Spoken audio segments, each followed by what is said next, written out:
بسم الله الرحمن الرحيم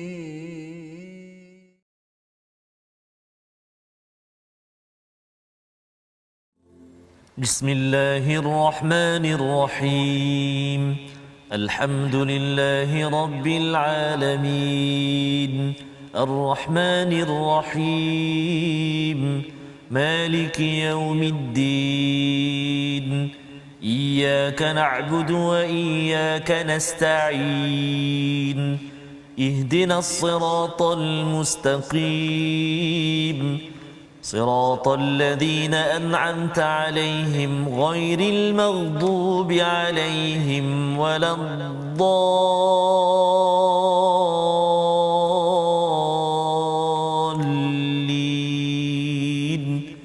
آمين. Assalamualaikum warahmatullahi wabarakatuh. Alhamdulillah wassalatu wassalamu ala Rasulillah wa ala alihi wa man wala syada la ilaha illallah syadana Muhammadan abduhu wa rasuluhu. Allahumma salli ala sayidina Muhammad wa ala alihi wa sahbihi ajma'in. Amma ba'du. Apa khabar tuan-tuan dan puan yang dirahmati Allah sekalian? Kita bertemu pada hari ini untuk kita meneruskan permulaan kepada surah yang ke-9, surah yang bagi sebahagian orang adalah penuh dengan kontroversi, tetapi surah ini adalah satu surah yang melambangkan betapa seriusnya mesej hidayah daripada Allah Subhanahu Wa Taala untuk membawa keamanan, untuk membawa kepada kesejahteraan. Dan pada hari ini kita bersama dengan surah At-Taubah, surah yang ke-9, halaman 187, dan kita memulakannya dengan bersama pada hari ini bersama Ustaz Tarmizi. Apa khabar Ustaz? Alhamdulillah Ustaz. Alhamdulillah. Safas serba hitam ini. Oh, hari nampak ini garang kita garang sikit Ustaz. Wah, Ya, okey. subhanallah. Kita ada surah, satu-satunya surah yang Ya. tidak bermula dengan bismillah betul, Ustaz, Ustaz. ya. Jadi mungkin Ustaz boleh cerita sikitlah mengapa dia tak baca bismillah Ustaz, ya. Okey, Silakan. baik saya. Bismillahirrahmanirrahim. Assalamualaikum warahmatullahi wabarakatuh. Sahabat-sahabat Al-Quran yang kasih Allah Subhanahu Wa Taala sekalian, secara ringkas Ya. surah At-Taubah tidak bermula, satu-satunya surah yang tidak dimulai dengan basmalah, antaranya ialah kerana surah At-Taubah turun khusus tentang perperangan ataupun turun ketika peperangan. Jadi tidak boleh bercampur, sahabat menyatakan tak bercampur perperangan dengan keamanan. Ya. Jadi tak ada basmalah dalam surah At-Taubah. Ada juga saya baca pandangan antara daripada Imam Al-Qurtubi menyatakan bahawa surah At-Taubah sebahagian surah Al-Anfal. Jadi bersambung macam tu. Begitu juga ada yang menyatakan surah At-Taubah surah Al-Baqarah. Jadi tidak diletakkan basmalah, tapi yang senantiasa kita dengar daripada guru-guru kita menyatakan bahawa itulah sebab turunnya surah At-Taubah ini ketika peperangan, bermaksud keamanan, tapi turun ni ketika bergolak, dan juga menyatakan bahawa surah At-Taubah ni banyak menceritakan keburukan-keburukan orang-orang munafik. Jadi tak sesuai ataupun tak diletak. Jadi tuan-tuan dan puan-puan, jangan pula kita baca pula tak dan rasa tak sawai lah. Sebab dah biasa baca bismillah, tiba-tiba nak baca juga dengan basmalah. Jadi menambah pula bismillahirrahmanirrahim. Jadi jangan, ini memang turun macam ini. Jangan kata salah, tersilap type ke apa. Jangan rasa tak saya rasa tak best, tak boleh. Jangan macam tu pula nanti sah. Ya, jadi itu adalah panduan bagaimana tuan-tuan memulakan. Ya. Kalau katakan bermula nanti kita baca a'udzubillahi minasyaitonirrajim, okey ya, tapi lepas tu terus sahaja dengan bara'atum minallahi wa rasulih. Jadi mari sama-sama kita perhatikan kepada apakah sinopsis bagi halaman 187 ini. Bermula daripada ayat yang pertama, kita melihat kepada kaum musyrik, ya. Kaum musyrik melanggar perjanjian dan pengumuman besar daripada Allah Subhanahu Wa Taala dan Rasul, perang ke atas mereka serta berlepas tangan. Maksudnya tidak ada kaitan langsung, tidak lagi boleh bekerjasama dengan orang-orang yang memerangi, yang syirik kepada Allah Subhanahu Wa Taala. Ini ayat 1 hingga 4. Dan kemudian kita akan lihat pada ayat yang kelima, kewajipan memerangi orang-orang musyrikin, ya, tidak kira di mana pun mereka berada, dengan syarat yang jelas. Ya, saya letakkan situ dengan syarat yang jelas yang kita akan baca daripada ayat 5 nanti, dan memahami konteks sejarah, ya, bagaimana ayat ini diturunkan. Dan pada ayat yang ke-6 kita akan melihat bahawa tentang hukum, ya, bagaimana tentang keamanan, macam mana kalau ada orang musyrik itu memohon untuk berlindung, apakah yang perlu dilakukan oleh orang-orang yang beriman. Jadi ada 6 ayat sahaja pada halaman 187 ini sebagai panduan kepada kita Ustaz ya, bahawa surah At-Taubah ini biasa dikaitkan dengan surah Al-Anfal. Surah Al-Anfal adalah analisis selepas menangnya perang Badar ya. Dan bila melihat kepada surah At-Taubah, ini adalah peristiwa pembukaan Mekah ya, peperangan dan akhirnya membawa kepada pembukaan Mekah, Fathu Mekah. Dalam surah ini menariknya Ustaz ya, cakap pasal perang itu ini apa sebagainya, tapi bila sampai Mekah langsung tak ada apa-apa ya. Jadi menarik sebenarnya. Nak ceritanya apa, umat Islam kena buat persediaan sebaik mungkin dengan panduan daripada Allah, tetapi Allah tidak semestinya suruh berperang libas kepada tengkuk manusia, bukan semestinya berlaku begitu. Malah sebenarnya yang berlaku realitinya pada tahun ke-8 Ustaz ya, 8 Hijrah pembukaan Fathu Mekah itu tidak ada pertumpahan darah walaupun setitis. Itu yang menariknya. Tapi kita sama-sama lihat dahulu kepada surah ini untuk sama-sama kita hayati Ustaz ya. Dan mungkin satu pertanyaan, ini surah ini bila tak ada auzubillahi minasyaitonirrajim pasal perang, maksudnya Islam ni memang suruh perang ke ya? Jadi sekali lagi yang kita ingin tekankan, perang ni dia ada 3 konsep Ustaz ya. Satu ialah melindungi diri. Ya, orang serang rumah kita, kita perang balik. Itu memang semua orang boleh buat. Pasal nak melindungi diri, harta keluarga semua ya. Yang kedua adalah kita nak balas balik ya, balas balik, bukan melindungi tapi nak membalas balik. Yang itu hanya boleh dibuat bila ketua negara mengumumkan perkara tersebut. Kena ada panglima angkatan perangnya umum baru boleh buat. Tak boleh pula persatuan A kata rasanya kita dah kena perang ni, dia umumkan pada persatuan dia, jom kita pergi perang. Itu asas kepada pembinaan ISIS ataupun Daesh apa sebagainya. Dia bukan berdasarkan pada negara ataupun pemimpin tertinggi, dia hanya kumpulan dia sahaja. Kita rasa tak payah percayalah pada pemimpin negara kita ni, kita buat sendiri. Itu bukan difahami sebagaimana difahami oleh para sahabat ya. Sahabat bersama dengan Rasulullah ketua negara berbincang dahulu, barulah mengambil tindakan. Itu pun kalau katakan diserang. Islam hanya apabila diserang barulah ianya boleh berperang, bukannya serang tiba-tiba sahaja. Yang mula adalah bukan Islam. Yang ketiga ialah kita preemptif ya, maksudnya kita rasa orang tu akan buat jahat, kita nak serang terus. Itu langsung tidak ada dalam Islam. Kita tidak ada teka orang lain nak serang kita, kita serang dulu. Itu bukan kita. Itu adalah tindakan orang-orang yang tidak beriman yang berlaku pada zaman Rasulullah. Jadi perspektif ini penting. Kerana apa? Khawatir nanti ada yang kata ya, kalau saya di US dulu Ustaz ya, surah inilah yang dibawakan. Dia kata kalau nanti kita baca ayat daripada ayat 5 nanti ya, memang itu ayat paling ganas satu ya, ayat terorisme diistilahkannya. Tetapi kita akan cuba faham dengan betul, dan penting tuan-tuan faham perkara ini betul, beritahu pada kawan ya, penceramah-penceramah bawakan dengan perspektif betul. Khawatir ia akan mewujudkan cara fikir yang salah di kalangan orang Islam, mewujudkan terorisme. Ataupun orang bukan Islam pun bila dia rasa macam ganasnya, kita sendiri tak dapat nak jawab. Saya dulu tak dapat jawab lah Ustaz, disebabkan tak faham benda ni kan. Jadi harapnya mungkin kita dapat kongsi sikit pada hari ini. Kita mulakan dengan bacaan ayat 1 hingga 3 insya-Allah. Baik, terima kasih kepada Ustaz Fazrul. Tuan-tuan dan puan-puan, sahabat Al-Quran yang kasih Allah Subhanahu taala sekalian, alhamdulillah kita telah masuk ke surah yang ke-9. Subhanallah, Al-Anfal dah habis malam, hari ini masuk surah At-Taubah. Allahu akbar. Alhamdulillah, daripada 114 surah, hari ini kita dah habis 9 surah. So insya-Allah mudah-mudahan kita dapat terus ke surah-surah berikutnya, amin ya rabbal alamin. Dan juga menuju kepada Ramadan kita, road to Ramadan kita dihiasi ataupun kita bekal dengan kekuatan bersama dengan Al-Quran insya-Allah. Jadi mari kita mula baca dengan saya nak cuba permulaan ini dengan murattal ras. Ras boleh ras ni maksudnya kelas dia macam tegas ya. Tegas sikit ya. Jadi insya-Allah kita cuba tuan-tuan dan puan, jom sama-sama bacaan kita.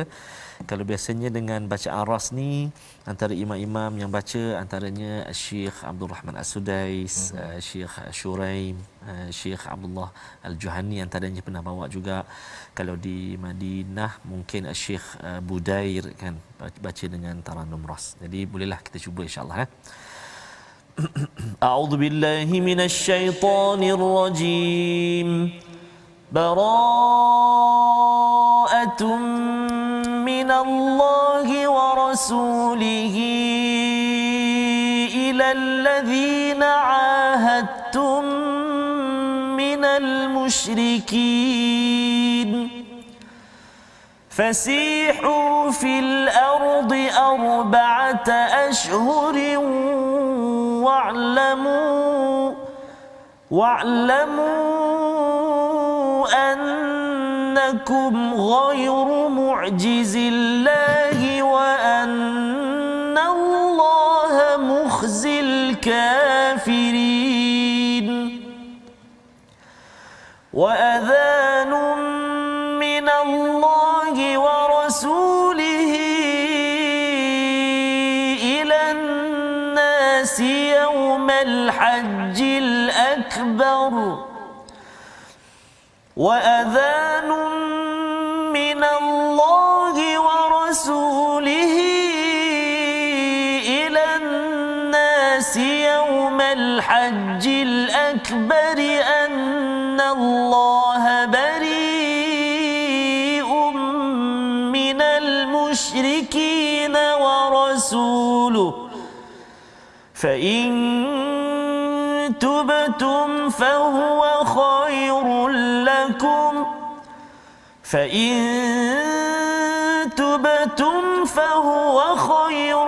لكم وإن توليتم فاعلموا أنكم غير معجز الله وبشر الذين كفروا بعذاب أليم إلا الذين عاهدتم من المشركين ثم لم ينقصوكم شيئا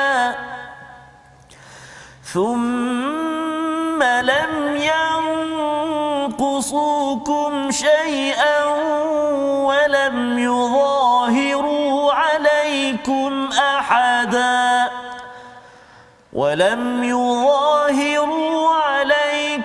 أحدا فأتموا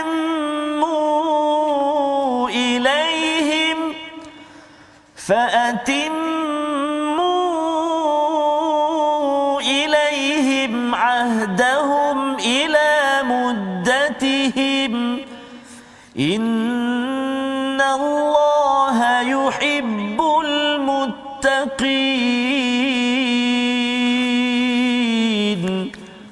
صدق الله العظيم. Surah Al-Azim, gitulah bacaan daripada ayat 1 hingga ayat 4 Ustaz ya. Ustaz membacakan 4 ayat pertama untuk sama-sama kita melihat kepada apakah intipati daripada surah At-Taubah. Nama lain bagi surah ini adalah surah Bara'ah. Ya. Bara'ah itu maksudnya pemutusan ataupun tidak berkaitan langsung pun, tidak akan melindungi kepada pihak yang berkaitan ya. Jadi kita ada istilah al-wala wilayah, iaitu kita saling melindungi kepada sesama orang beriman, dan juga bara' bersama kita terputus daripada orang-orang yang bukan beriman ya. Jadi dalam ayat yang pertama ini Allah menyatakan bara'atum minallahi wa rasulih ya, inilah penyataan pemutusan hubungan antara Allah dan rasulnya kepada orang musyrik yang kamu telah mengadakan perjanjian dengan mereka. Jadi apakah yang berlaku sebenarnya?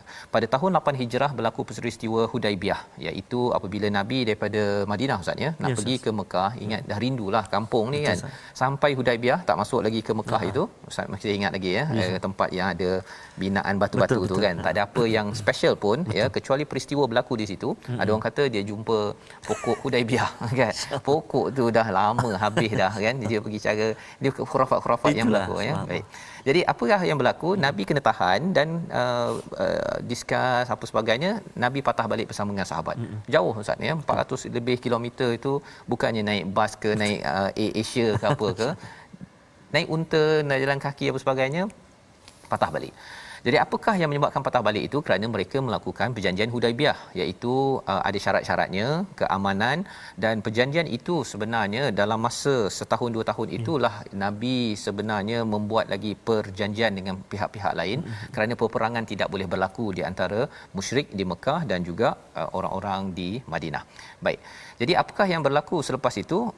Bila sudah berlaku tak sampai sepatutnya setahun lebih kurang begitu, perjanjian itu terbatal. Allah. Ya, perjanjian itu terbatal kerana apa? Kerana orang-orang pada waktu itu orang musyriklah, ya, salah satu kabilah itu dia tak tahan, dah memang suka berperang, tak tahan sangat, dia aman sangat tu, dia terlibat dalam satu komplot, ya, untuk berperang, akhirnya terbatal perjanjian. Maka Nabi pun pergi menunaikan, maksudnya pergi ke Mekah lah, dan akhirnya berlaku peristiwa Fathu Mekah.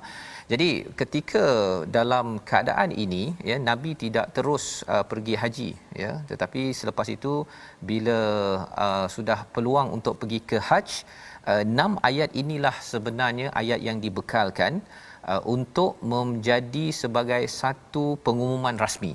Ya, pengumuman rasmi daripada orang-orang Islam kepada orang-orang musyrik yang masih lagi ada di Mekah. Mereka masih lagi dibenarkan untuk pergi haji, Ustaz, ya. Pasal haji ini adalah amalan yang dibuat oleh orang musyrik, orang Islam masih lagi tradisi itu ada. Maka mengapa dibenarkan? Pasal itulah peluang untuk menyampaikan dakwah. Maka inilah ayat yang dinyatakan bara'atum minallahi wa rasulih ilal ladzina ahadtum minal musyrikin, iaitu Allah menyatakan kali ini bara'. Dan kalau kita bercakap tentang bara' ini, Allah dan Rasul tidak ada kaitan lagi, perjanjian semua terbatal dengan orang-orang musyrik. Ini sebagai satu tamparan kepada orang-orang musyrik bahawa mereka ini dah tak boleh lagi nak buat ataupun kerjasama. Sekarang ini umat Islam dah menang lah ni. Umat Islam dah menang. Kalau dulu mereka serang umat Islam, mereka hukum umat Islam, denda dengan letak batu di atas Bilal itu, kali ini mereka itu tidak lagi boleh berjanji dengan orang Islam mendapat pertolongan daripadanya. Adakah terus menerus? Tidak, ya. Diberi masa berapa lama? Fasihu fil ard. Apa maksud fasihu ini? Maksudnya seperti air, Ustaz, ya. Kalau katakan air tu je terpancar begitu kan. Jadi sila terpancar ataupun tersebar di atas muka bumi, sila get out lah sebenarnya. Jangan ada dekat sini. Arba'ata ashhurin, 4 bulan diberikan masa. Mereka diberi masa 4 bulan. Jadi maksudnya daripada tarikh pengumuman tersebut sampai 4 bulan mereka boleh berada kat situ, lepas tu dah tak boleh lagi muncul berada di kawasan Makkahul Mukarramah tersebut. Jadi bila ini berlaku, ini cuba Ustaz bayangkanlah, Ustaz, ya, tokoh-tokoh yang pernah duduk, orang-orang besar, pangkat besar dekat Mekah itu kata 4 bulan saja kita bagi. Dan 4 bulan itu kira lama juga, Ustaz. Ini melambangkan bahawa Islam ini amat bermurah hatilah. Kalau zaman dahulu, zaman Firaun ke zaman Ad, Samud apa sebagainya, kalau kita faham, mereka ini diberikan azab-azab kecil sebelum azab besar. Betul. Azab kecilnya dapat katak, dapat darah, ya. Azab besarnya ialah sampai Firaun itu tenggelam, habis hancur. Ad digegarkan, Samud apa sebagainya. Umat Nabi Muhammad tidak dibuat begitu. Tidak, ya. Kalau banjir ke apa sebagainya itu hanyalah yang kecil, tapi dia tidak akan disapu habis dengan gegar dengan gempa bumi apa sebagainya, tak. Tetapi salah satu cara azab yang diberikan kepada orang yang musyrik yang menyerang Islam di dalam umat Nabi Muhammad ini adalah sahabat. Ya, maksudnya mereka ini akan diberikan perang. Perang itu azab kecil mereka, dan azab paling besar di dunia ini sebelum azab yang lebih besar di akhirat nanti ialah Fathu Mekah. Pasal apa Fathu Mekah? Pasal kalau contoh di sini mereka akan diminta untuk fasihu fil ard arba'ata ashhur, iaitu sila bersebar, jangan ada kat sini lagi, wa'lamu annakum ghairu mu'jizillah wa annallaha muhzil kafirin, iaitu apa maksudnya? Dan sesungguhnya Allah menghinakan, ya, dan ketahuilah bahawa kamu tidak dapat melemahkan Allah, sesungguhnya Allah menghinakan orang-orang kafir. Selama hari ini mereka rasa mereka boleh tekan kepada orang Islam dekat Mekah. Dekat Mekah itulah tempat Abu Lahab, ya. Kalau kita tengok tandasnya sekarang, Ustaz, ya. Tapi Allah hina sehina-hinanya. Jadi tandas je, ya, rumah Abu Lahab tersebut. Wa adhanum minallahi wa rasulih, ya, dan satu isytihar daripada Allah dan Rasul kepada umat manusia pada haji akbar. Apa maksud haji akbar? Haji yang biasalah, Ustaz, ya. Pasal dia bukan haji, ada orang kata haji hari Jumaat, bukan. Orang Arab dia faham haji akbar tu haji yang biasa, haji yang kecil itu adalah umrah. Ya, jadi haji itu yang dihadiri oleh Nabi sallallahu alaihi wasallam, itulah peluang Allah umumkan pada waktu itu, annallaha bari'um minal musyrikin wa rasuluh. Ini kena baca betul, Ustaz, ya. Pasal asasnya itu ada orang pada zaman Ali tu kan, dia kata bari'um minal musyrikin wa rasulih. Dia jadi rasulih dah lain dah. Bahaya tu. Maksudnya itu mencabar akidah, ya.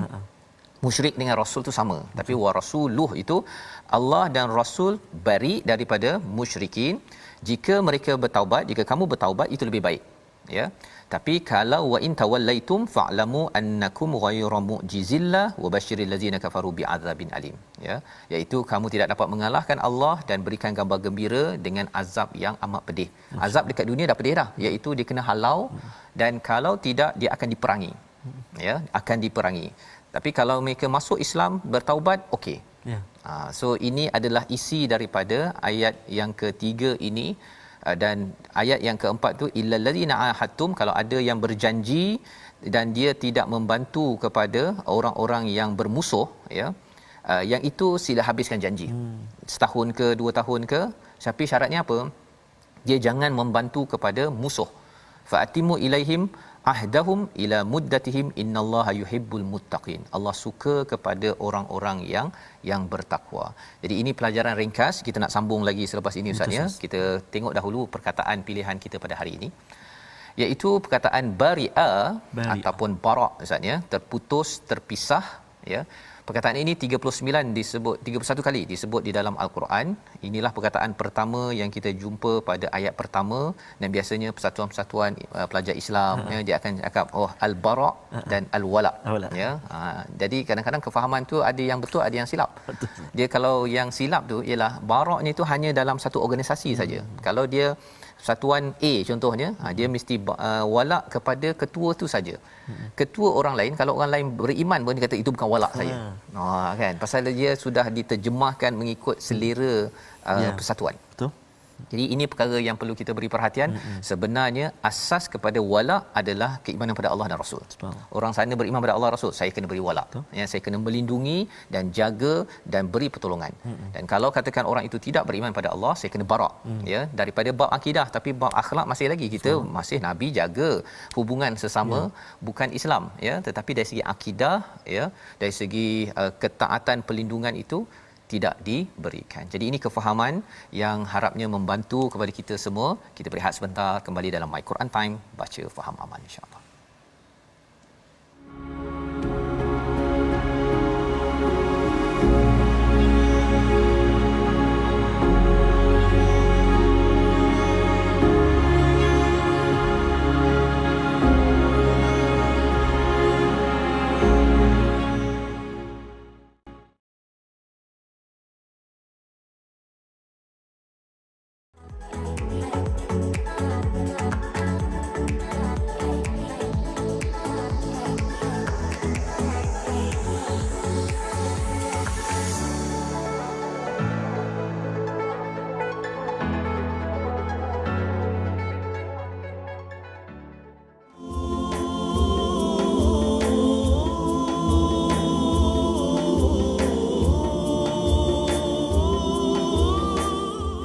Alhamdulillah, bertemu kembali tuan-tuan dan puan-puan sahabat Al-Quran yang dikasihi Allah Subhanahu Wa Taala. Alhamdulillah, saban hari kita bersama dengan Al-Quran dalam My Quran Time. Mudah-mudahan menjadi kekuatan juga buat kita untuk bersama dengan Al-Quran ana al-laili wa atrafan nahar, pagi, petang, siang dan malam, sebagaimana doa yang selalu kita bacakan. Amin ya rabbal alamin, insya-Allah. Jadi hari ini kita bermula surah At-Taubah. Subhanallah, saya rasa saya baru lagi Ustaz up dekat Facebook, kan. Hari ini kita bermula awal surah Al-Anfal. Hari ini dah Allahu Akbar surah At-Taubah pula. Subhanallah. Jadi mudah-mudahan hari-hari yang berlalu itu kita tidak dilupakan, ataupun kita tidak disibukkan dengan perkara lain. Allah ruangkan masa untuk bersama dengan Al-Quran saya. Kalau tak dapat pukul 12, insya-Allah dapat pukul 5.30 contoh, ataupun malam ataupun subuh, kan, pukul 5 petang sebagainya. Jadi mudah-mudahan tuan-tuan, sebab banyak sangat yang kita dapat pelajari, macam contoh hari ni, lah baru tahu hari ni tak ada bismillah dalam baroah ni. Saya ingatkan sebelum ni dia Quran saya ni tak ada ni, rupanya memang tak ada. Dan saya sempat tengok tadi, antaranya Syekh Ar-Ramli menyatakan makruh baca basmalah awal, sunat bila pertengahan nak baca basmalah. Tapi kalau pandangan Ibnu Hajar, antaranya Syekh Ibnu Hajar ataupun Ibnu Abdul Haq ataupun Asy-Syarbini menyatakan haram baca basmalah pada awal, makruh baca pertengahan. Jadi kalau saya biasanya yang saya baca ialah permulaan atau pertengahan memang saya auzubillah jelas dalam surah At-Taubah ni. Jadi dan Ustaz sebut tadi pasal perjanjian dan sebagainya, saya sempat juga tengok tadi antaranya disebut oleh Imam Al-Qurtubi antara sebab tak ada basmalah tu sebab pemutus orang Arab zaman dulu Arab dulu kalau nak putuskan perjanjian dia tak ada basmalah, dan pernah Nabi utus Sayyidina Ali membacakan surah At-Taubah ni tanpa basmalah untuk menyatakan putus.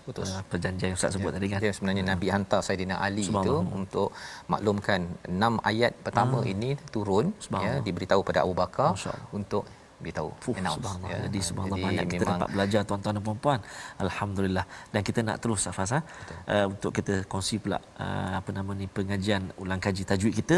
Hari ini kita nak tengok sebelum kita belajar ikhfa hakiki. Kadang-kadang ada kita keliru ikhfa hakiki ni dengung idgham macam mana pula? Ini kita saksikan hari ini kita kongsi perbezaan di antara nun sakinah dan tanwin, perbezaan antara ikhfa dan juga idgham. Yang pertama, ikhfa tiada tasydid kerana ketika membacanya, manakala idgham bertasydid ketika membacanya. Yang kedua, ikhfa berlaku dalam 1 dan 2 kalimah, manakala idgham berlaku dalam 2 kalimah sahaja. Dan yang ketiga, ikhfa hurufnya ada 15. Ingat tak tu? Boleh nanti sahabat-sahabat tolong isi dekat ruangan komen tu huruf-huruf ikhfa 15 huruf, manakala idgham hurufnya ada 6. Boleh nanti saya kongsikan dengan kita kan, ada penonton semua kongsikan dengan kita huruf-huruf ikhfa dan juga huruf-huruf idgham. Wallahu a'lam. Terima kasih ucapkan pada Ustaz berkongsi pada hari ini tentang nun sakinah dan tanwin. Ini pelajaran yang seterusnya lah ya. Dia punya banyak sebenarnya tentang nun sakinah ni. Ingatkan dulu yang dah tahu 15 lagi dah habis tu kan. Rupanya ada lagi tahap-tahapnya ataupun cara nak membunyikan mengeluarkan makhrajnya dengan betul. Jadi insya-Allah tuan-tuan kita akan terus belajar bacaannya. Dalam masa yang sama ialah kandungan daripada surah At-Taubah ini. Amat menarik di hujung ayat 4 tadi Ustaz Ustaz baca tadi innallaha yuhibbul muttaqin di hujung itu. Sesungguhnya Allah menyukai, mencintai kepada orang yang bertakwa. Pasal ini sebenarnya Fatu Mekah bila Fatu Mekah pembebasan Mekah itu tidak ada tumpah darah. Betul. Umat Islam sudah berkuasa. Tempat dulu kena pukul, kali ini yang kena pukul itu dia naik, yang memukul itu kena. Malah diberi warning 4 bulan sahaja. Get out daripada sini kan. Jadi pada waktu ini ialah dah ada kuasa. Biasa orang cakap power corrupts kan. Dengan kuasa dia akan menyebabkan seseorang itu akan jadi rosak. Maka Allah mengingatkan di hujung ayat 4 ini innallaha yuhibbul muttaqin. Allah cinta kepada orang yang bertakwa. Orang bertakwa walaupun sudah ada kuasa, dia tetap juga melaksanakan keadilan. Ini penting sangat Ustaz Pasal apa? Pasal kadang-kadang orang tu dia sebelum dia jadi pemimpin kan, dia okey lagi. Dia tolong masa nobody. Bila somebody tu dia punya, kalau dia katakan dia sibuk ke okeylah lagi kan. Tetapi kalau katakan dia melakukan perkara-perkara kezaliman ini diingatkan pada ayat 4 itu tadi, iaitu di hujung itu Allah kata Allah suka kepada orang yang takut kepada Allah Subhanahu Wa Taala walaupun dia sudah berada di atas. Ketika sudah berlakunya peristiwa Fatu Mekah ini sendiri. Jadi ini adalah ayat yang keempat, dan ayat yang kelima ini yang itulah yang orang kata ayat ganas dalam Islam. Kita nak baca dan kita nak faham sebenar-benarnya betul ke Islam ni ganas ataupun ayat ini sebenarnya untuk maklumat tuan-tuan turun ketika perang kan.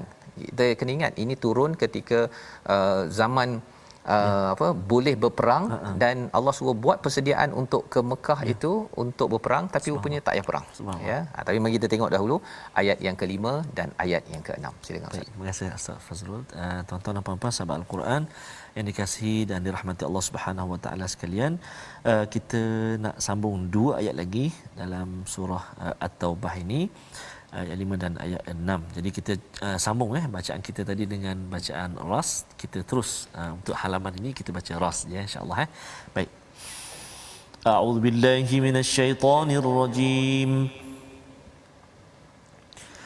فإذا سلخ الأشهر الحرم فاقتلوا المشركين حيث وجدتموهم وخذوهم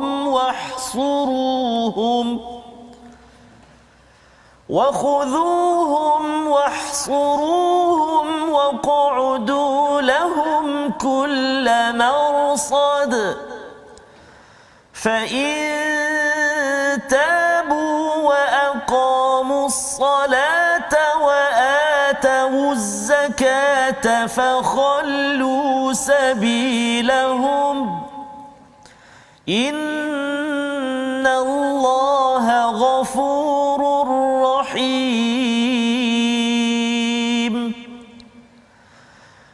وإن أحد من المشركين استجارك فأجره حتى يسمع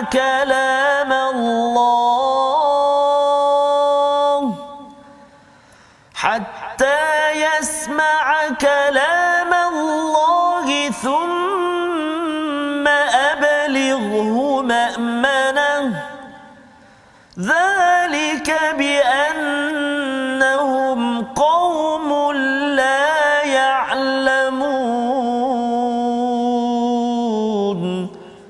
صدق الله العظيم. Surah Al-Allahul Azim, gitulah dua ayat daripada ayat yang kelima dan ayat keenam daripada halaman pertama surah At-Taubah. Apabila telah habis bulan-bulan haram, ya, 4 bulan haram, maka perangilah orang-orang musyrik di mana sahaja kamu temui, tangkaplah dan kepunglah mereka dan awasilah di tempat intipan. Jika mereka bertaubat dan mendirikan solat serta menunaikan zakat, maka berilah kebebasan kepada mereka. Sesungguhnya Allah Maha Pengampun lagi Maha Penyayang. Bahagian pertama tu Ustaz, ya. Ya. Itu yang dicakap tadi, bila telah habis bulan haram, ada 4 bulan haram, ya, di dalam agama kita ni. Tapi cabarannya orang Quraisy ni, dia bulan haram itu pun mereka dah tahu dah kan, bulan itu dia main anjak-anjak kan, ya, pasal dia rasa macam dia nak perang. Dia kata okey, kita anjakkan sikit satu bulan sampai anjak tu sampai kembali pada yang asal. Akhirnya keluar ayat ini. Maksudnya bulan itu dah jadi betul balik semula. Selama ni mereka main tukar-tukar aje, ya. Jadi ini ialah kalau kita tengok pada Bani Israel, dia main tukar-tukar je, Jumaat, Ahad, Sabtu. Dia ingat macam peraturannya dia yang punya, ya. Jadi ini adalah peringatan daripada Allah, apabila telah habis bulan-bulan haram, maka perangilah orang-orang musyrik di mana sahaja kamu temui, tangkap dan kepung mereka dan awasilah di tempat intipan. Semua tempat dikawal dan perlu dihapuskan. Ini sebenarnya ini adalah pengumuman ketika peristiwa Al-Hajjil Akbar, ya, haji pada 9 Zulhijjah tadi, Nabi ada.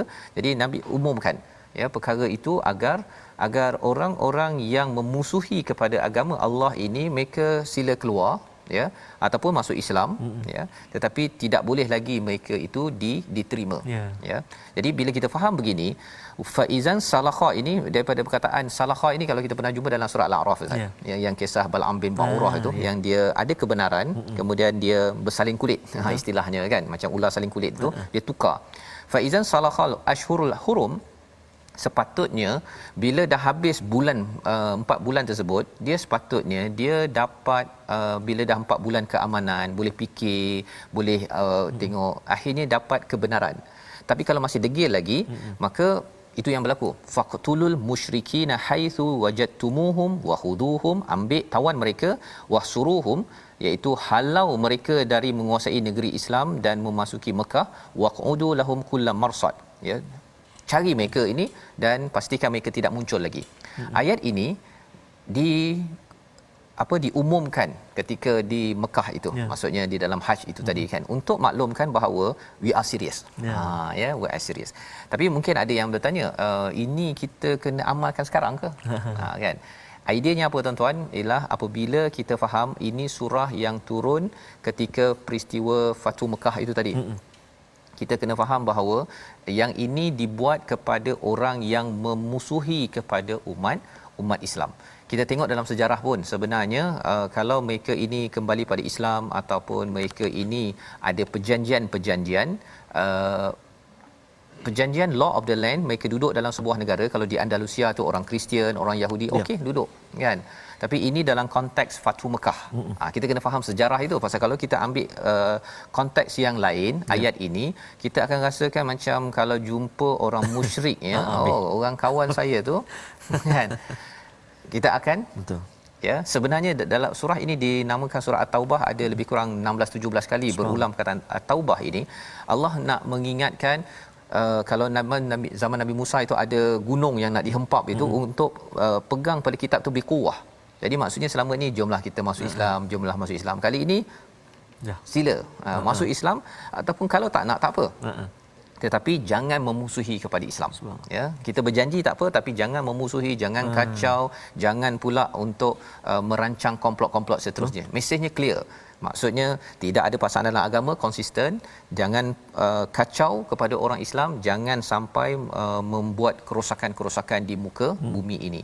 Jadi peluang untuk taubat itu dinyatakan fa intabu wa aqamus salah wa atuz zakah fa khallu sabilahum. Ya, jika mereka ini taubat, mendirikan solat, memberi zakat, tinggalkan.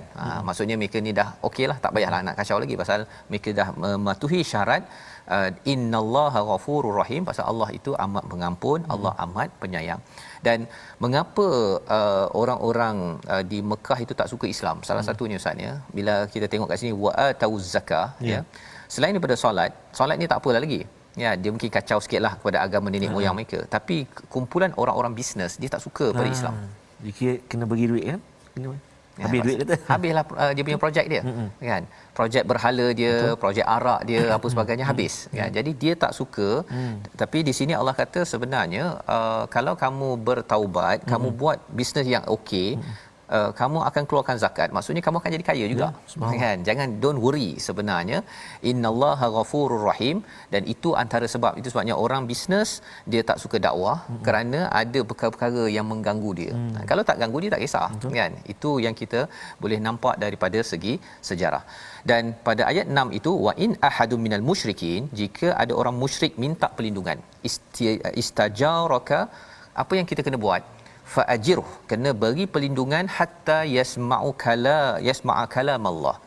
Tujuan kita memberi perlindungan itu adalah untuk mendengar kalam Allah. Itu yang tadi tu. Maksudnya perang dalam Islam bukan kerana kita nak menyerang. Satu. Yang keduanya ialah kalau kena serang kita melindungi ya. Tapi dalam masa yang sama, kalau dah berada di Fathu Mekah, dah ada kuasa itu sama ada orang itu jangan buat hal lagi, ataupun dia kena mendengar kepada kebenaran yang ada, itu yang disampaikan. Thumma ablighu ma'manah. Kemudian apa yang perlu buat? Kembalikan dia ke tempat yang aman jika tetap tidak beriman. Maksudnya jangan kacau dia. Jangan kacau dia pasal dia dah minta perlindungan. Jadi bukanlah maksudnya sila get out daripada sini. Ya, kalau dah minta perlindungan dalam sebuah negara, tetap diberikan perlindungan. Ya, tapi beri peluang untuk dia dengar tentang Islam, tentang ayat Al-Quran. Dakwah kena jalan juga. Ya, jadi yang tak boleh hanyalah di kawasan Mekah je lah, pasal itu tanah haram misalnya. Tapi negara-negara Islam yang lain boleh, orang Islam masih wujud lagi. Jadi kalau ada yang kata bahawa ayat ini menunjukkan bahawa orang bukan Islam tak boleh duduk kat negara Islam, kita kena halau orang Cina yang Buddha ke Kristian, itu kefahaman yang salah. Kefahaman yang salah. Dia kalau kita hatta yasma'a kalam Allah, dia dengar ayat Allah, kita tak boleh paksa dia. Okey, sekarang nak masuk Islam ke tak nak kau kena. Bukan. Sila kembalikan dia ke tempat yang aman jika dia tidak beriman. Zalika bi annahum qaumul la ya'lamun. Mereka ambil keputusan-keputusan itu pasal mereka tak tahu. Betul. Ya, mereka tak tahu, itu sebabnya mereka memusuhi Islam.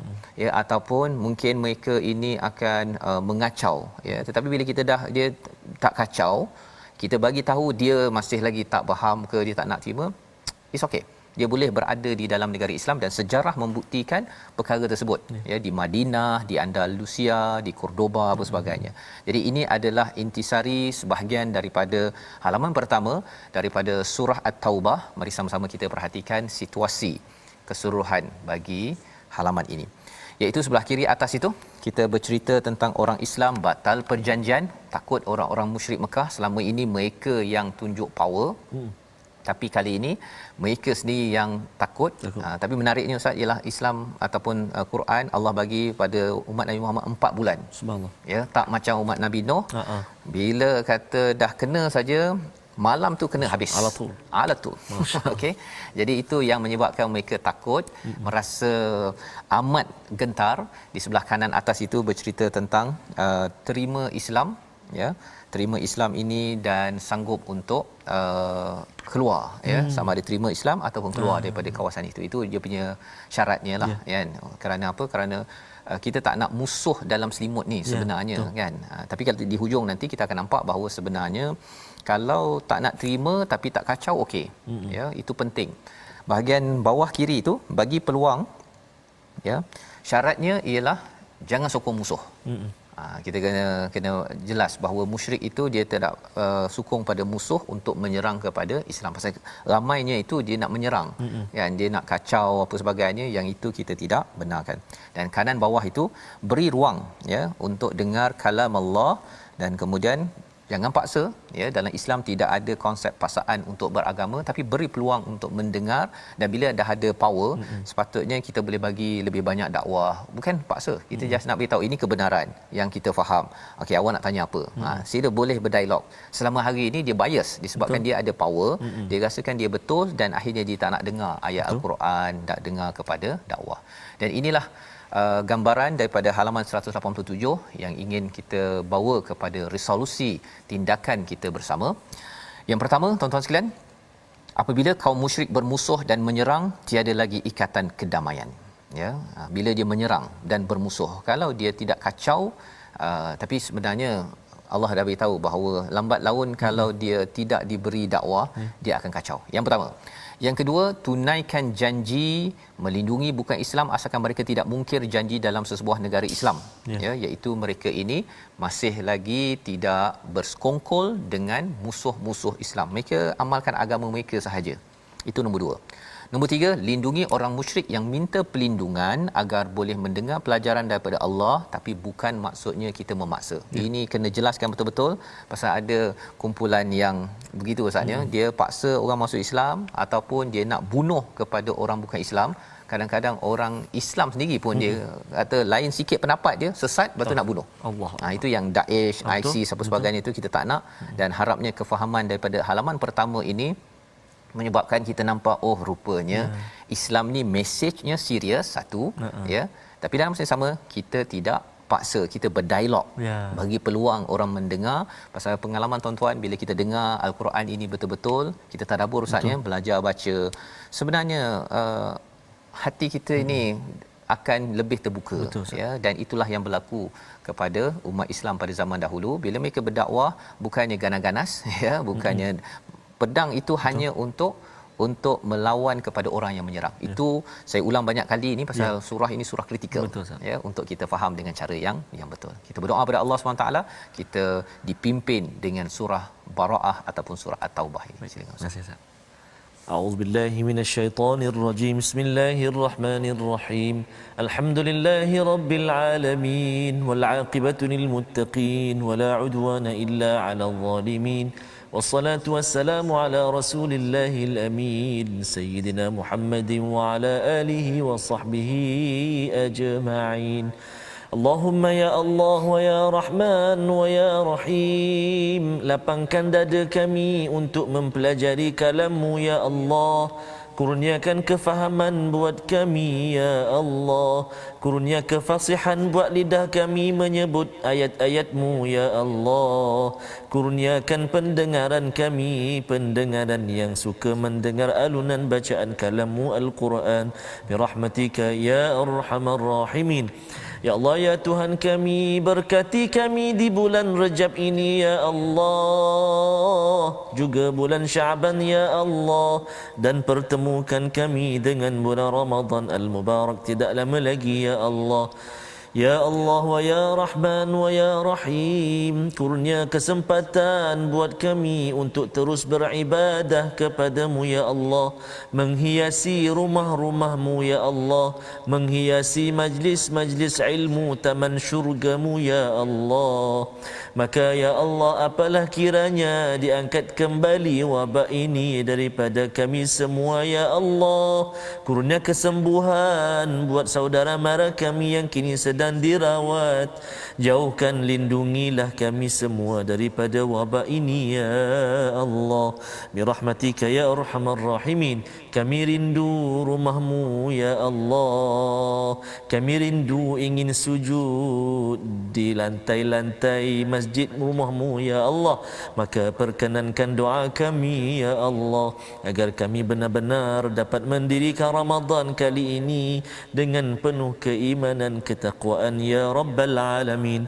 Ampun dosa kami ya Allah, ampun dosa mak ayah kami ya Allah.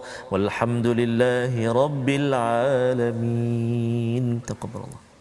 Amin ya rabbal alamin. Moga-moga Allah mengabulkan doa kita untuk kita selalu dapat bersama dengan Al-Quran. Ustaznya, kita dapat sama dengan kesedaran daripada surah At-Taubah ini bahawa perjuangan untuk membawa ketauhidan ini adalah real, ia adalah serius, kerana kita tidak mahu berlakunya fitnah dan juga kerosakan di atas muka bumi ini. Itulah tujuan mengapa kita ingin gerakkan tabung gerakan Al-Quran ini sebagai satu platform. Tuan-tuan boleh menyumbang. Kita ingin menyebarkan kesedaran bahawa fitnah ataupun kerosakan bukanlah apa yang kita inginkan, dan itu sebabnya mesej tauhid ini perlu diperjuangkan. Kalau tidak, kita merasakan kita akan kecewa ya. Banyak orang buat rasuah, ada orang buat rosak, tapi kita tak tahu macam mana penyelesaiannya, padahal sebenarnya puncanya itu adalah dengan keimanan yang betul-betul daripada Allah Subhanahu Wa Taala. Kita bertemu lagi dalam ulangan pada jam 5 pada jam 10 malam dan 6 pagi, 5.30 Ustaz ya, tapi 6 pagi. Dan rancangan ini dibawakan oleh Mufas yang mendoakan tuan-tuan terus bertaubat dan bertaubat, kerana itu adalah syarat untuk kejayaan di medan juang dalam medan kehidupan seharian. My Quran Time, baca faham amal insya-Allah.